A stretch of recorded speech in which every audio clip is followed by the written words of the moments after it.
La verdad, chavales, que en estas últimas horas le he querido dar vueltas, ¿no? A la cabeza sobre por qué Sergio Pérez, sobre todo una vez adelanta a Sergio Pérez, se queda ahí, ¿no? Después ya no puede alcanzar ni a los Ferrari, ni por supuesto a los McLaren, ¿no? Ayer ya os más o menos os comunicaba, ¿no? Qué problema había tenido Sergio Pérez, os traje una declaración de Christian Horner, pero fue una declaración muy básica en la cual Horner simplemente nos informaba de que sí, de que Sergio había sufrido algún tipo de fallo, sobre todo en su fondo plano, ¿no? Ya sea cuando estaba rebasando a Fernando o una vez lo rebasó, ¿no? Pero como visteis, era una explicación bastante básica, ¿no? Bueno, pues un par de horas más tarde, chavales, os traigo en concreto qué es lo que le ocurrió a Sergio Pérez. Y bueno, pues como muy bien habéis visto en la miniatura, la culpa principalmente fue a que Fernando, en el momento en el cual se quita un tiro, justo cuando Sergio Pérez le va a alcanzar, se mete desgraciadamente ese trozo de plástico debajo del fondo plano y el equipo Red Bull, nadie, ni desde el muro, ni desde el garaje, ni por supuesto Sergio Pérez desde el cockpit, entendían ni sabían qué es lo que estaba sucediendo, hasta que el coche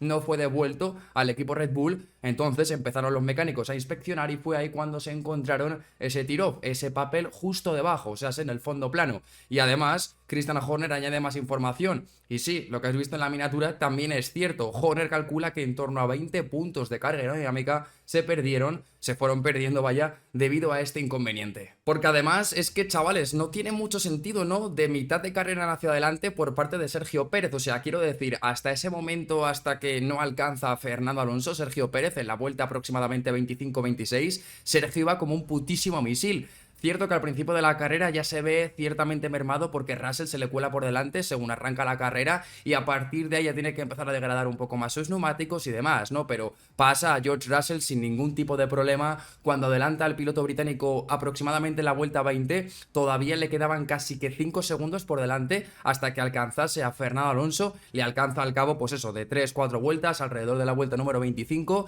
y es ahí, ¿no? En ese momento, en esa vuelta número 26, 27, la siguiente vuelta a la cual adelanta Fernando Alonso, cuando de repente es cuando vemos ese bajón, o bueno, no es que vemos un bajón de rendimiento, sino que veíamos claramente cómo ya Sergio hasta ese momento, bueno, pues se había quedado hasta ahí, ¿no? No era capaz de cerrar esa brecha ni con los McLaren ni con los Ferrari que tenía por delante. Y todo eso ahora tiene mucho más sentido, ¿no? Con esta explicación que nos han dado. Desgraciadamente, insisto, ese tear-off del casco de la visera de Fernando Alonso se quedó atascada en esa zona, bueno, pues baja del monoplaza y nadie se enteró de eso hasta que los mecánicos del equipo Red Bull recogieron el monoplaza de Sergio Pérez, lo inspeccionaron y ahí es donde encontraron el kit del asunto, porque no tenía ningún tipo de sentido. Además, para que veas cómo no tenía ningún tipo de sentido, ¿no? Ahora mismo te estoy poniendo aquí unos pantallazos de los tiempos por vuelta entre Carlos Sainz y Sergio Pérez entre las vueltas número 20 y número 25 aproximadamente. Son 4 vueltas en las cuales estamos viendo cómo Sergio Pérez, hasta que alcanza a Fernando Alonso, está haciendo unos tiempos descomunales, ligerísimamente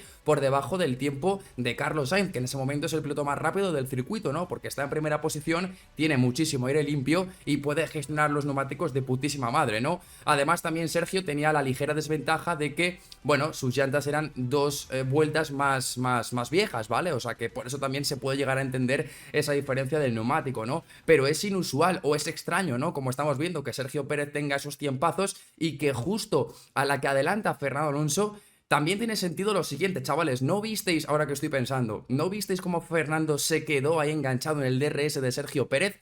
Sí, Fernando fue súper mega inteligente, ¿no? Te lo comenté durante la carrera, fue muy pero que muy listo Fernando Alonso, pero también era extraño ver cómo, pues eso, Sergio Pérez no se podía distanciar del Aston Martin y claro, evidentemente por ese motivo Fernando se quedaba todo el rato en zona de DRS para que, pues eso, ¿no? Cogiese, digamos, o tuviese el ritmo de, bueno, pues Sergio Pérez, Fernando Alonso quiero decir, y que de esa forma pudiese abrir mucho más gap respecto a George Russell, ¿no? Que bueno, ya sabemos después cómo acabó la carrera de ellos dos, ¿no? Pero es curioso, con el ritmazo que llevaba Sergio Pérez, en el momento en el cual adelanta a Fernando Alonso, ya ese rendimiento cae en picado y además Fernando con su Aston es capaz de mantenerle el ritmo. Claro, yo cuando veía la transmisión o la retransmisión no entendía que Sergio Pérez en ese momento ya estaba, bueno, pues con un monoplaza relativamente afectado. Pensaba sinceramente que, bueno, el puro poder del DRS era lo que hacía capaz a Fernando Alonso el hecho de seguir enganchado, ¿no? Detrás del coche de Sergio Pérez, pero claro, Ahora, como te digo, todo esto tiene mucho sentido. En el momento en el cual adelanta Fernando Alonso y ya se le queda atascado ese trozo de plástico